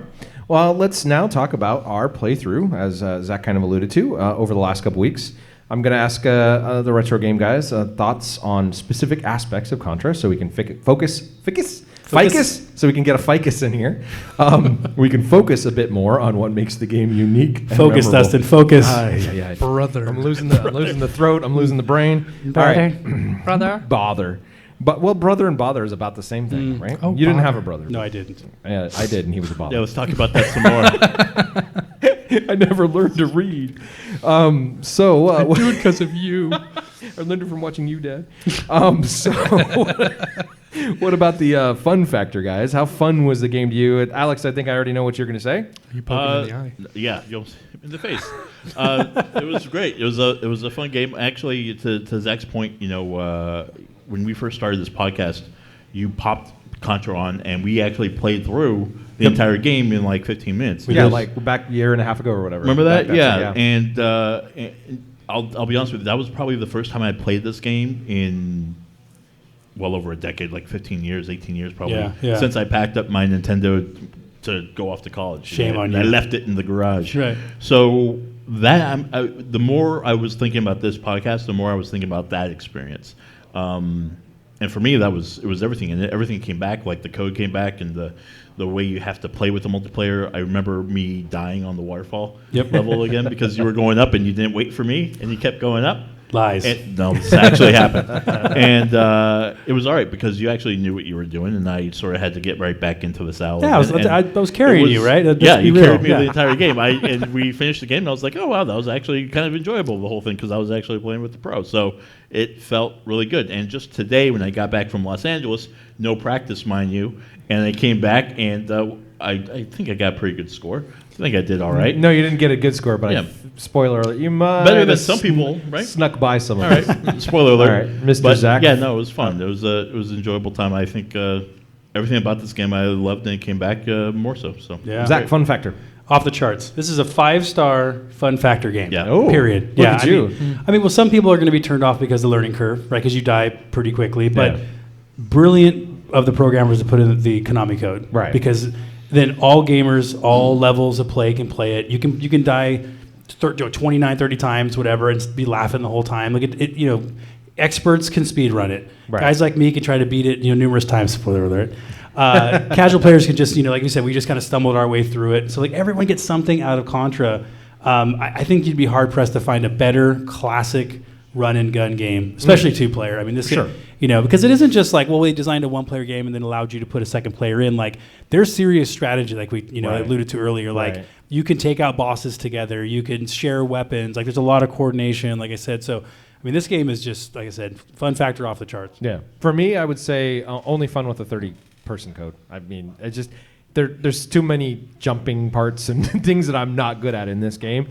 This is basically a game set up for me to fail at. Like everything about this game is what Dustin is not good at in gaming. But with the 30, shush. No, I'm thinking because you had to jump actually from platform to platform Right, and stuff like exactly. that. Before we started the podcast, it was so funny because Dustin would be on this tear with the spread weapon, and I'm just like, "Go, Dustin! Yeah, keep going! You're about to get to the boss." And he would just jump right into a pit, just, and I'd watch him go that little arc, that nice tight roll all the way down. What I to also his a nice noticed- somersault into the pit. Yeah. No, So a there beautiful you go. somersault. What I also noticed when I was doing the run through here is anytime you said anything nice about me, I'd instantly die. Like it was like I couldn't handle oh, hey, look, compliment. I'm doing good. Yeah. So, all right, JP, what about you? Fun factor. Oh yeah, like 10 out of 10, whatever you want to get. It's Right. like Yeah, one scale. of the best ones to play. I mean, even playing by yourself or playing with somebody else, or like nothing beats this. Like Even, I'm going to sound old, like when you look at What? I know. He's the youngest guy on the table with here. how difficult games are, with how much you have to do, and you have to play these strategies and everything. This is so pick it up. There's 2 buttons, and you can fire in all directions, and you get different types of guns, and that's it. Like it's just very straightforward and easy to pick up and play. Totally. And even with 3 lives, you still keep going back, even if you don't know the Konami code. You're gonna keep going back because it's just fun. Yeah, absolutely. Super fun. All right, let's kick off with Zach on the next one. Next question's on the graphics. What do you think about the graphics of Contra? I think for the time they're really, really good. Yeah. And you got big bosses, a lot of variety. So we didn't talk a lot about like those base levels. The ones that the views from behind you when you're running in, kind of in this 3D looking level. The arcade had those levels. I could see Konami just saying, just cut those out. Yeah. But they left them in. It's pretty ambitious. But the graphics, there's a lot of variety. You got the waterfall. You have, like I said, those huge graphics. You have there's vehicles in the game. There's a large robot. You and I talked about this, JP, earlier. There's like this. You call it the football guy, Yeah, right? because that's what it looks like. It looks like a football player jumping around. This large sprite. This guy jumping through the screen. So and you have to remember, this is 1988. This is still early in the NES life cycle. This isn't 1994, like at the tail end. So I think very, very good graphics for the time. Yeah, I would say just a slight counterpoint that I think in a few places it's a bit over ambitious. Your character kind of blinks out of existence a few times. Oh well, yeah, yeah, because they're pushing so much it going so on, hard. right. So, but it's not terrible. There's I'm not I'm not knocking the the graphics on Contra in any way. Just to say, I think they were really hard, pushing hard. So there's a couple of places where you kind of lose your character and things like that. But I will definitely I'll commend them for, especially as somebody who's difficulty with jumping. We've played some games where the platform edges are kind of like nebulous, where it looks like it's somewhere, but really it's not. It's either further extended out. Like they did really good job about your where you jump and where you want to land is very accurate. So the graphics are really representative of the physics that you're using when you press a button. So they want you to stand there so that they can have the guy pop up out of the ground and shoot you right in the face. Right. There's a lot of those things. And I mean, to that point, like what's going on behind us, like it switches around, which is really cool. So you get side scrolling, then you get front to back. Yep. The other thing is there's a really good feeling of depth in this game. Yeah. You do have a guy in the you're several levels kind of forward in the screen down on the water, but there's a guy up at the top back in the bushes, Yep. So there's a lot going on, a lot of different levels here. So I think they did a fantastic job with the graphics here. What do you think about that, Alex? Yeah, well, one thing we haven't touched on yet is the classic iconic logo for Contra. Right. Yes. Which is I think, you were talking about a new game that felt very Contra. What was it? Blazing Chrome. And you look at the logo, it's like, all right, the guy literally just looked at the logo and said, Blazing Chrome, look at that. So, I didn't get that. Yeah. I mean, look at it. It's classic. The big fire C. Yeah, the big fire C. So Looks like a dragon. yeah, I think they nailed it. I mean, considering how Everybody okay back there? we're alive. Considering how small the team was, Yeah. hearing about the history a little bit, 10 total. 10 total people, That's crazy. they nailed it. They exceeded expectations for sure. Totally agree. Yeah. JP, your thoughts on the graphics? Oh no, I think they're fantastic. I think it wasn't until when I started hanging out with Zach back in the day, finding out that they're on purpose, that they actually had the Japanese version had even better graphics. Once I saw how much better they were, I'm just like, I always loved these graphics. I always thought they were great. It was, you get that little blinking and everything, but when you're on a CRT, you don't see it too much. When you're on one of these kind of newer TVs, you definitely see it a lot It's a more. little blurry. But I mean, it's really, really good. I mean, when you think about the time and everything. Hot mic. Hot mic. Yeah, we're doing it live. Whoop. There we go. All right. Nope. Whoop. Just stop talking, Dustin. You'll be okay. Is it okay to talk? No, it's not mine. All right. I'm still hearing it though. All right. Hello. Silence fell over the retro game. All right. Well, there's an edit spot for you. No, heck with that. It's live, man. All right, guys. This is we ask this question every time, and I think this might be an interesting one. We've sort of touched on it in the fun factor part. Well, what about the challenge of Contra? Too easy, too hard, or just right? Let's start with you, JP. I think it depends. I think when you're going 3 lives, it's definitely hard. But if you got 30 lives, it's just right. Right? Agree. Yeah, I would say there's definitely a learning curve here. It depends on what you want to get out of it, right? If you want to just kind of pick it up and play for 34 seconds, 3 lives, perfect. Perfect, yeah. But I think that if you commit yourself to Contra 30-man or 3-man, you're going to get more out of it. You just have to keep practicing. Yeah. Right? So you are, after a while, the difficulty level does come down. Yeah. Overall, though, very difficult game. Yeah. Because one of the things I noticed, similar to Strider, the game's difficulty does ramp up like in the middle of the game. I've noticed this because in some of the bosses, if you have the spread weapon, Right. the boss will shoot more projectiles at you. If you die and you lose the weapon, he actually calms down a bit and doesn't shoot as much at you. Interesting. It's more prevalent on like the second boss, like the end of the first base, that boss who's like kind of an eyeball thing. Yeah, he'll shoot more at you if you have a better weapon. Oh, So, okay. so the game kind of does ramp up the difficulty. There might even be some more guys that pop up on the screen too based on how like much firepower you have. I'm pretty sure because I think on the spread I've seen like 5 guys in one spot where It's really it pretty was good usually programming 1 or on their 2. part. Yeah, interesting. Like, I haven't seen that very often. Like I said, the Strider was the last time I saw that. So yeah, I think overall difficult, but you stay committed to it. People are doing amazing things with Absolutely. this game. I'm going to chime in here and I'm going to give you what you might consider a surprising opinion here. I think the challenge is just right. Wow. I would not call it too hard because it is hard, but I don't think it's too hard. I think it's fair for what it is. It's where I usually call a game too hard is where it feels unfair. Yep. Like where something stupid happens and you're dying because of something stupid. Like where I died in this game was I didn't do the right strategy in a part, or I really should have been up there when I was down here, or shoot, I didn't duck in time. Yep. You know, it's all the difficulty is in the timing and how you play the level.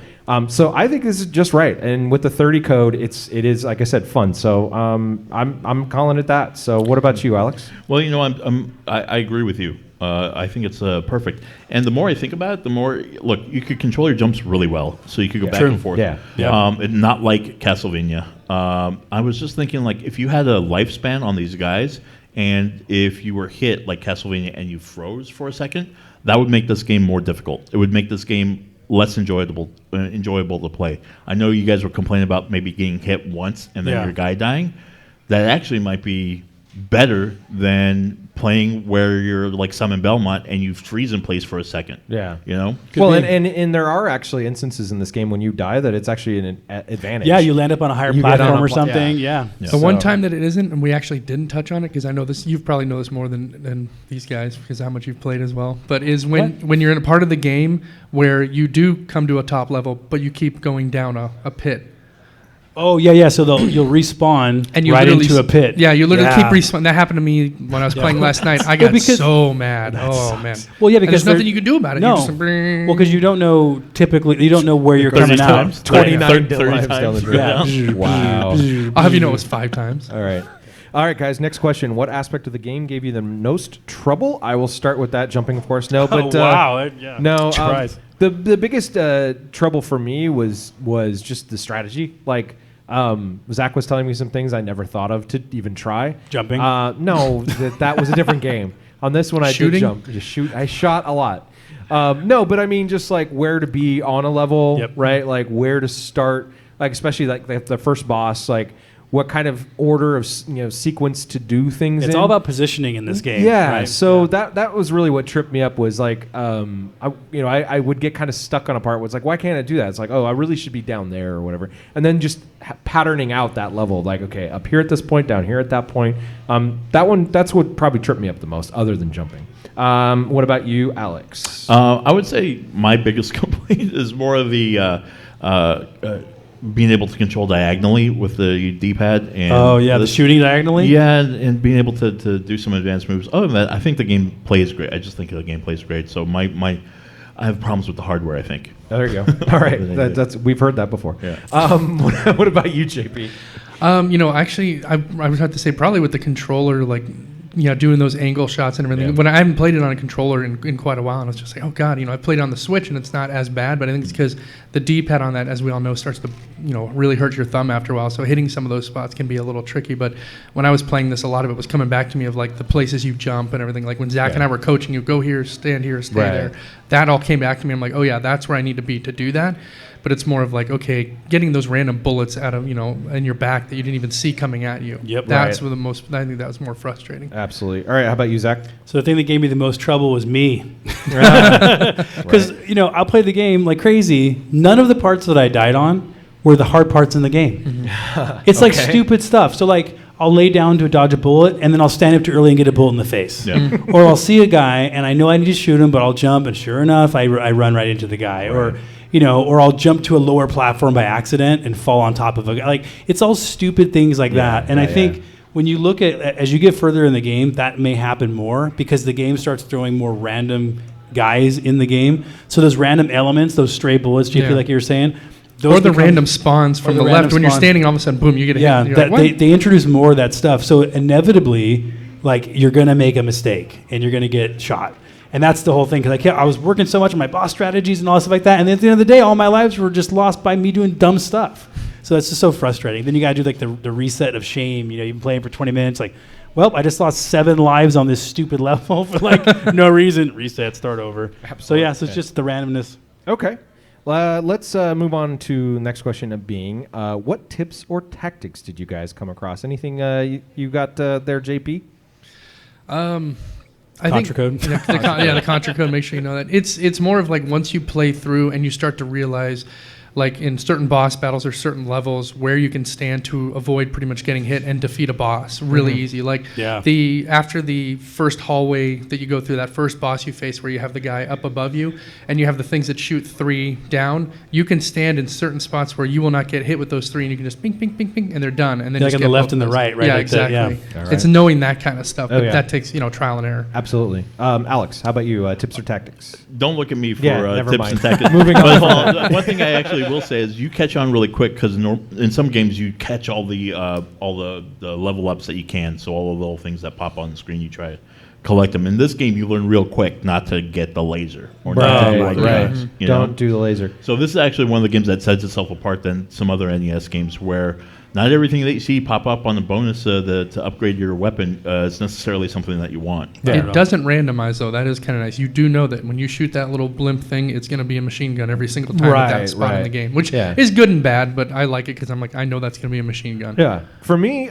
tip and tactics, I've talked before on the podcast, there's some games that back in the day I would kind of write out what I needed to do where. This would have been that game for me back in the day where it would have been like, level 1, top, then jump in the water, then do this so that I could, just follow along each time I went back through a playthrough. So maybe not that nowadays. Nowadays it's more like watch somebody else's walkthrough. Sometimes I didn't do it on this game, but I'd like literally watch a level like that somebody did like 3 times and then try to emulate it. Yeah. I would totally do that on this one. Another thing I would recommend if you're playing this game on the Switch, I may have talked about this back in some other podcast, but this game screams for the actual D-pad, not the weird finger trigger from Switch. Yes. They do sell, and I have one connected to the Switch right now.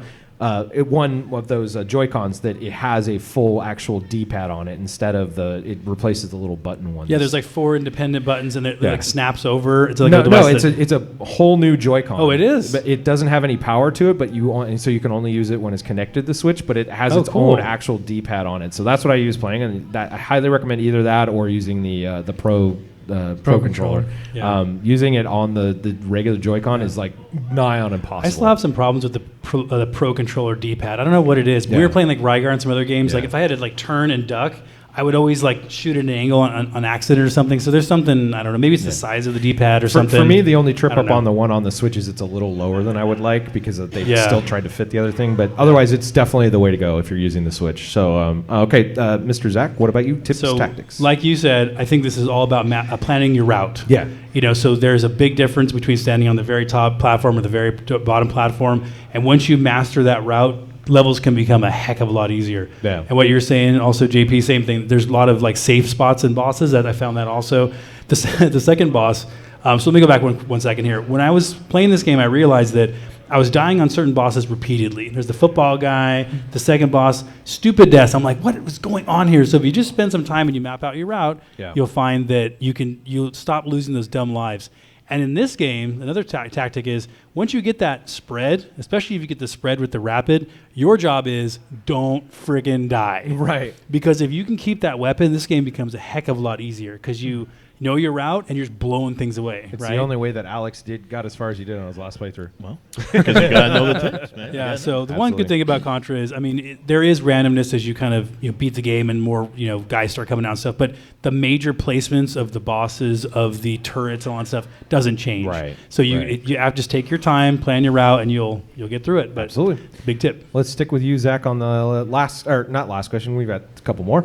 Is there anything that would have made this game better, or is it good just the way it is? Man, I think the Famicom version is like the best. Like I said, best version of the game. I wouldn't change a thing, really. I think it's like I said, casual gamers can get into it, hardcore gamers can get into it.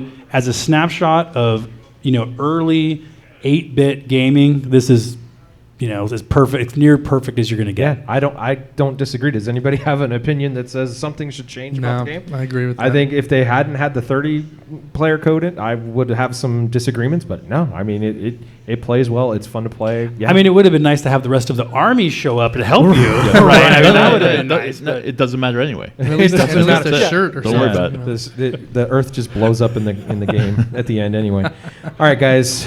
Most important question: how far did you get? What was your score? All right. To remind everyone about the score competition rules for Contra, we played using the default 3 lives. We also allowed the Contra coaches to see getting further in the game, but for the score competition, we just used the 3. I'm going to go in the order that I know it is. So I came in 4th. But this is actually you were 3rd before I showed up. So today, this is right? a really I'm about to tell the Oh, interesting great. story. You didn't need to prompt me. Oh, I spoiler came in the door with a score. Well, actually, before I got here, my highest score was about 10,000. I'm terrible. I didn't get through the first boss. Alex and you're Alex. I'm JP and Zach gave me some pointers and tips. Got me through the first boss. I put up a score of 25,400. All right. This guy walks in. So this guy walks in. Alex. That's me. That's Alex, the infrequent gamer. If you haven't met him before. Hello. And I watched him just completely bomb it for the first 3 or 4 run-throughs, and I'm like, oh, I got this. I was like, how long do we have till the podcast starts? All right, I can run through this a couple times. So I see him. He puts some stinkers, some 4,000s, Yeah. some 5,000s. I'm like, all right, I'm solid. And then he gets a couple of tips and tricks going. Well, and then it started to come back to me because I was in the NES household. So right. So I'd put up that 25,400. Then he comes along with 26,100, and I was like, nice. No. I was like, no, man. I had this. So I storm over, grab the controller, managed to get almost to the end of the second stage, put up a score of 29,400. So topped it by 4 more thousand. I was like, all right, I got this. Zach, it's time to start the podcast, right? We're good. This is it, right? I'm getting 3rd place. So then. No, unfortunately, we had a little bit of time left, and Alex managed to squeak out a score of 31,400. Right. Beat me by 2,000. Yeah, What thank levels- you. what levels thank did you. you guys get to? Right? Let's hear it, folks. Yeah. That's the most sad and kind of sarcastic applause I've ever heard. It was going to be another episode of applause. Tecmo Bowl. This is going to be some collusion here. We both got to just the very end of what is that, level 2. Yep. Right? Nice. That's it. So, JP, at least I'm guessing that you're 2nd because I saw some of his scores. They're insane. Yeah. No, I saw some of the stuff he posted. I wasn't sure I was going to get 2nd until I saw you guys. I'm like, oh, okay, I'm going to get 2nd. I got this. I got this. I'm good.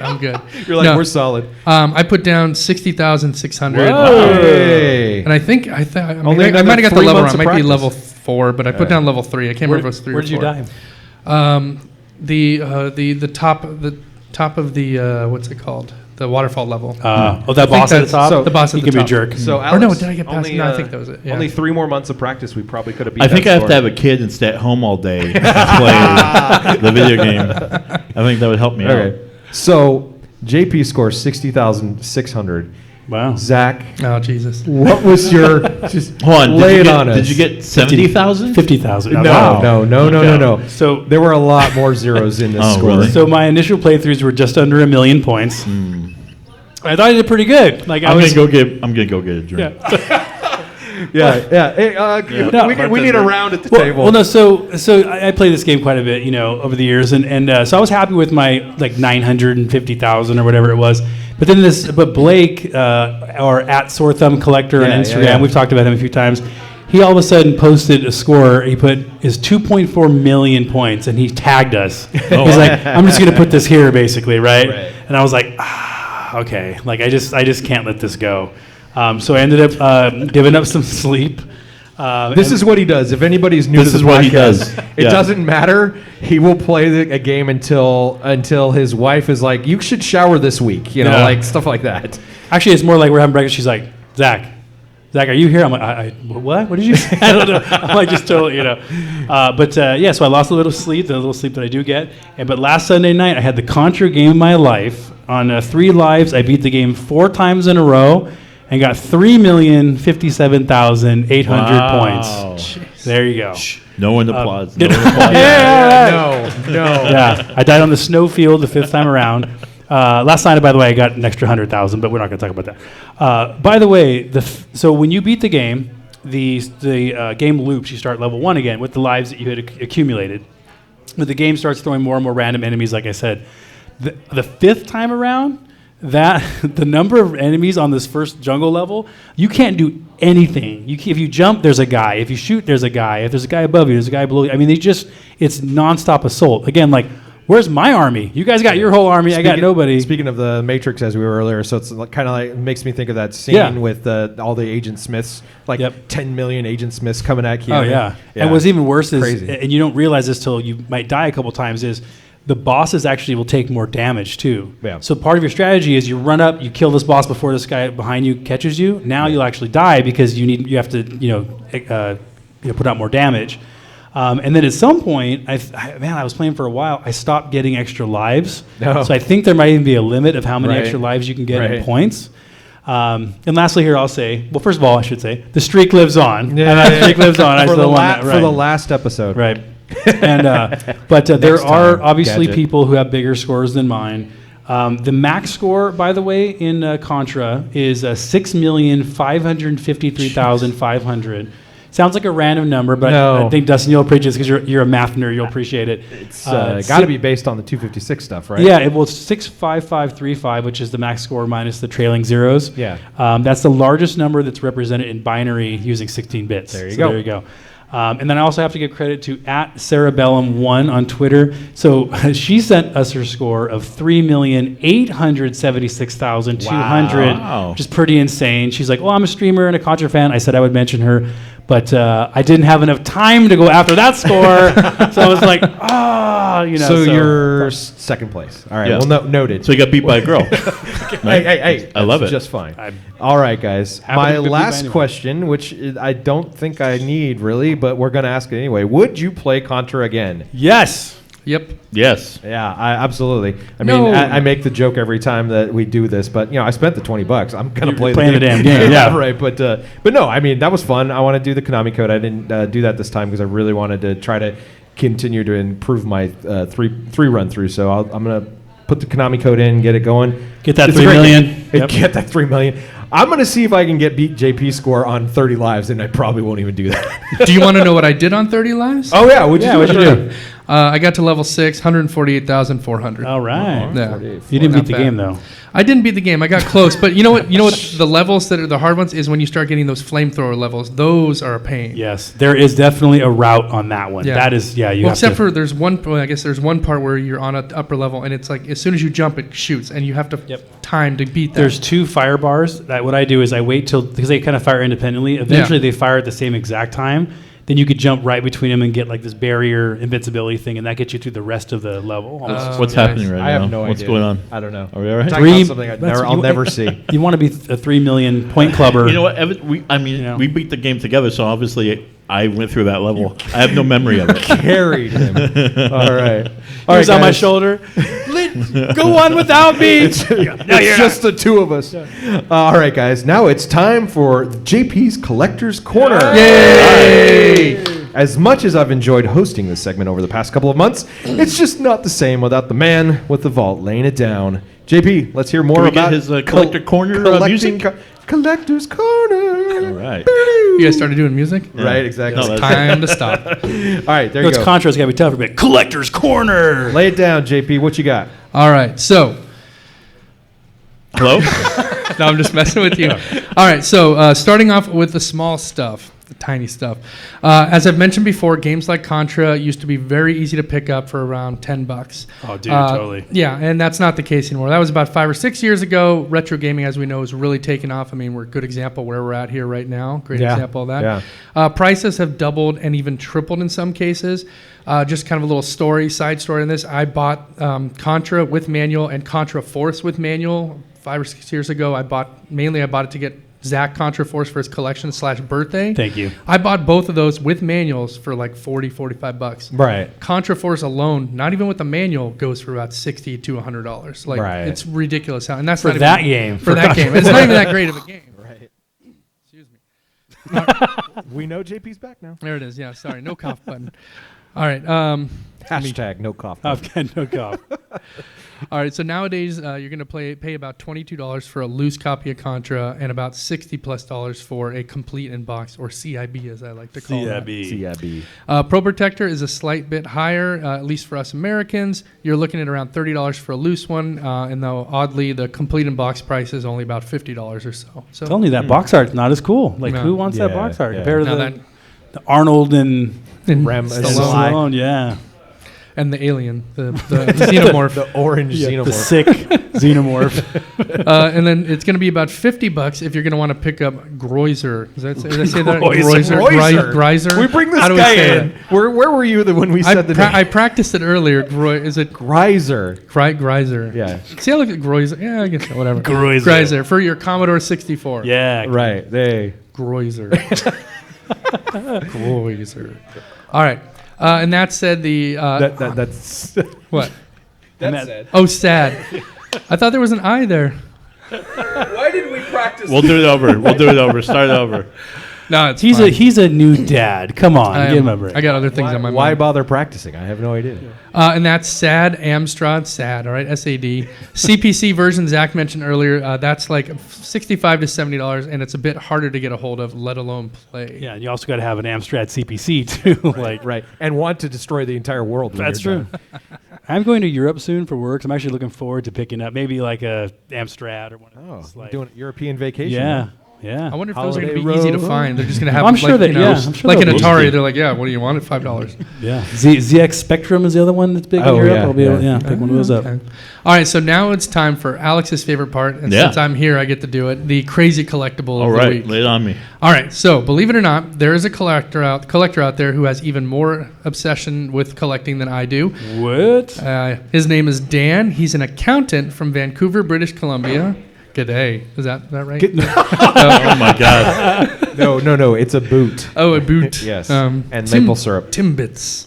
That's all I know about Canada. All right, and Dan is obsessed with collecting original video game artwork. According to Kotaku. Kotaku. I go to that site all the time, and I always pronounce it wrong. Kotaku. Kotaku Bell. All right, article by Chris Kohler. Dan has been collecting over 50 pieces of original paintings and artwork from the most popular classic video games.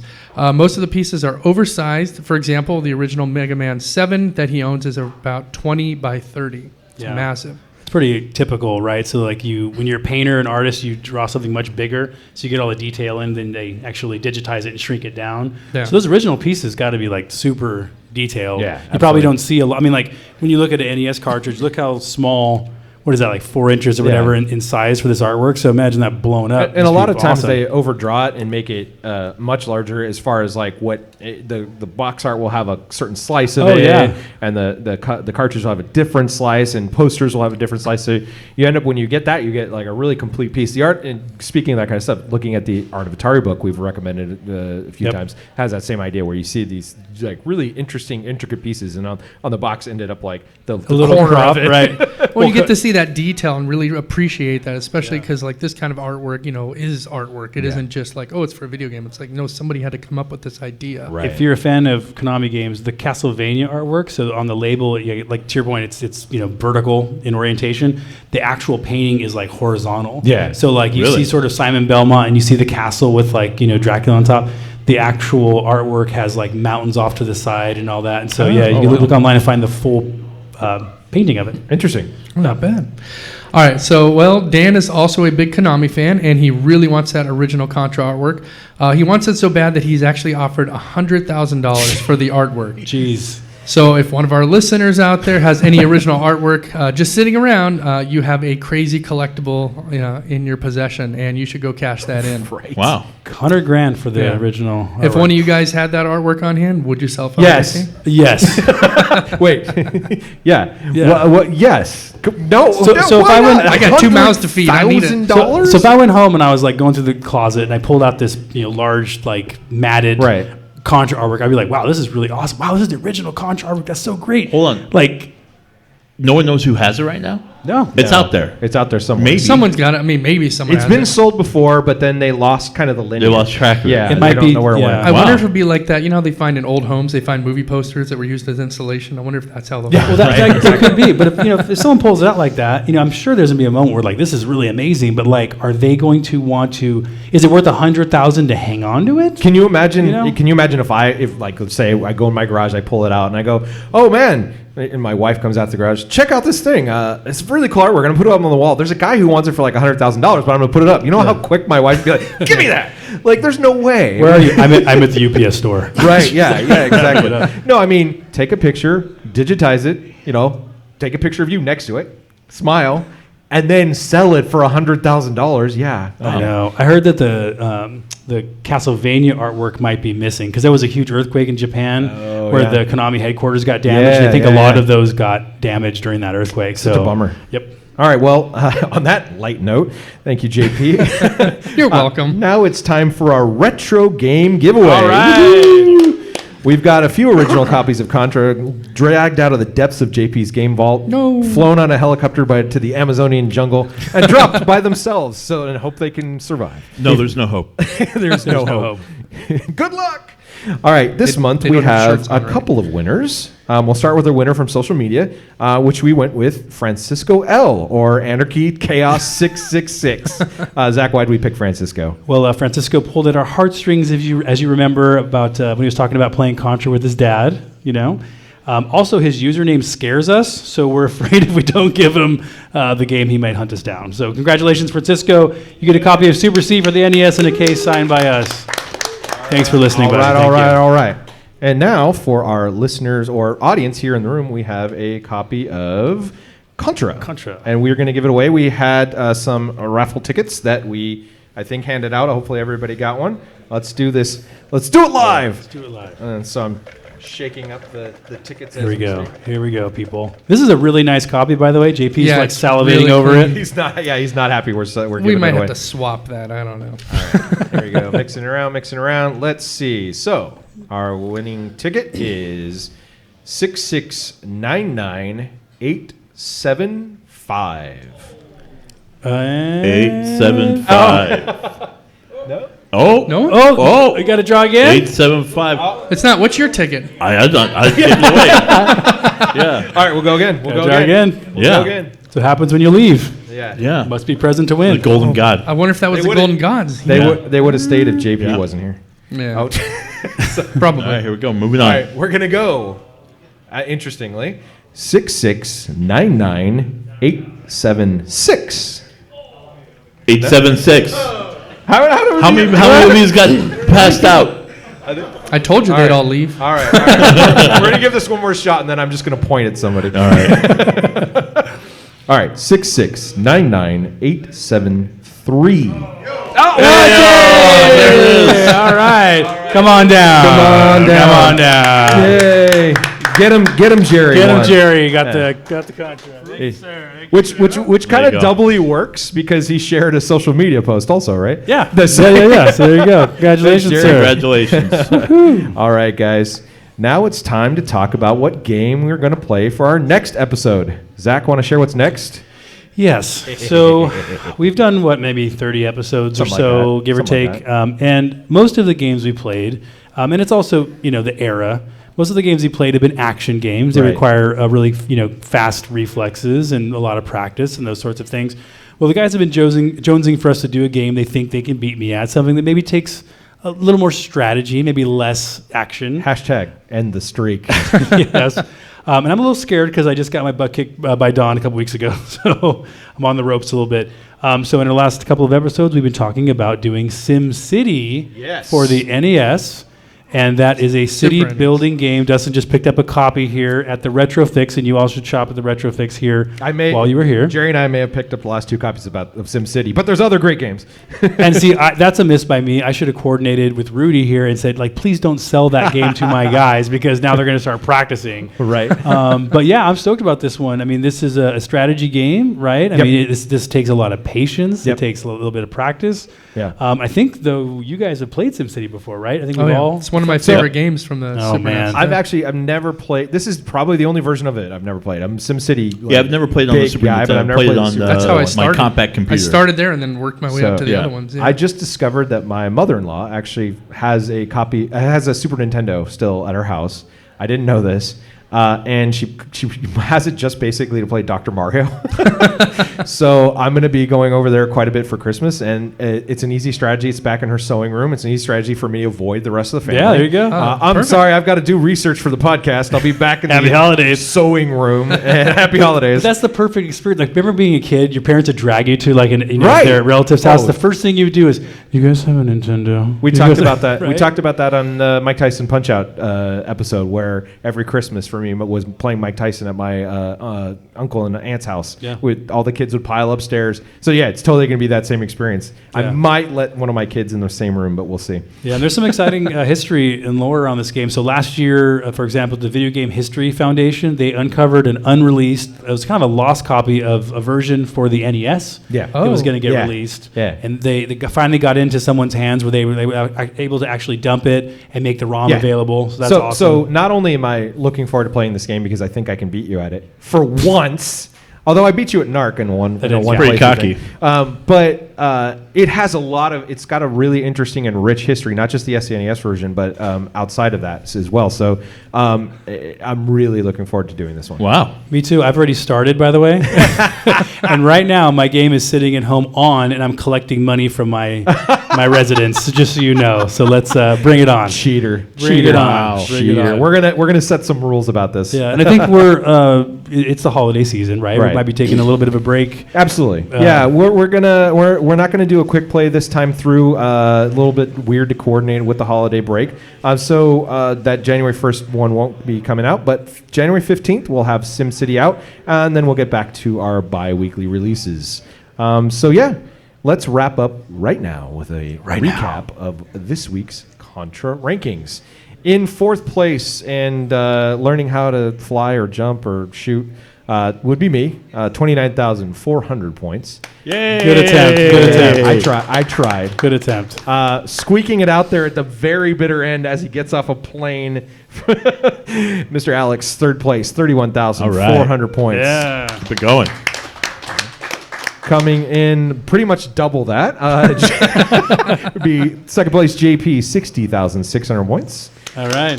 And it's those muscles from holding the baby, right? You really kind of built up. And wiping the proverbial floor with us, as bad of a beatdown as we've taken on this podcast, I think. Possibly. Maybe Mike Tyson's was worse where he beat us with his feet. But true story. In this game, 3,057,800 points, Mr. Zach in first place. Thank you very much. I'm not going to lose in front of a live studio audience. Let me just put it that way. You're not even going to you almost exactly 3 million points higher than our highest score. If you put all of our scores together, you'd still beat us by 2,960,000. Should have tried harder. I should have tried harder. Oh boy. All right, guys. Well, that is all the time we have for this Contra episode. Thank you for everyone's participation here in the AFK Lounge. This was fantastic. I hope we get to do this again. Yeah. Hope you enjoyed listening to the podcast and it makes you want to run through the jungle. Run through the jungle. For the Retro Game Guy, Zach, Alex, JP, I'm Dustin saying game on. Happy holidays and New Year. Until next time, friends. All right. Thank you. All right. We did it. Wow. And only 7 hours.